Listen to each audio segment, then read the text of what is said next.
నేను విశాఖపట్నం భోగాపురం ఎయిర్పోర్ట్ ఇచ్చాను. నేనుంటే 1 సంవత్సరంలో పూర్తయ్యేది. వీళ్ళు వచ్చారు, మొత్తం మార్చారు.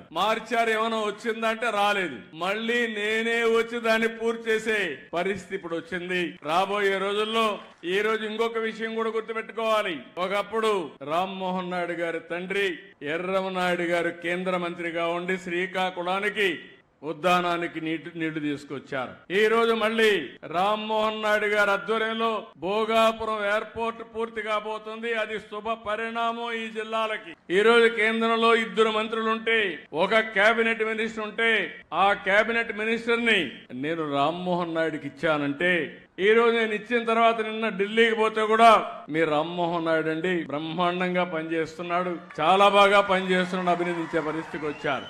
ఒక యువకుడు, ఉత్సాహవంతుడు.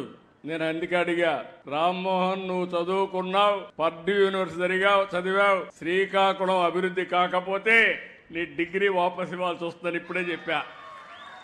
నాకు ఒక నమ్మకం ఉంది, ఆయన గాని ఈ టీం, ఇప్పుడుండే టీం అంతా కూడా ఎమ్మెల్యేలందరూ, ఈశ్వరరావు అయితే చాలా బ్యూటిఫుల్ గా, ఈశ్వరరావుకి ఇంత టాలెంట్ ఉందని నాకే ఆశ్చర్యం వేసింది.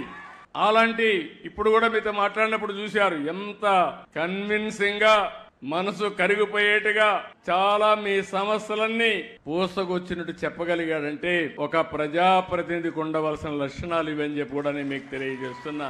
ఇలాంటి టీం ఉన్నప్పుడు ఎందుకు అభివృద్ధి కాలేమని మిమ్మల్ని అడుగుతున్నా.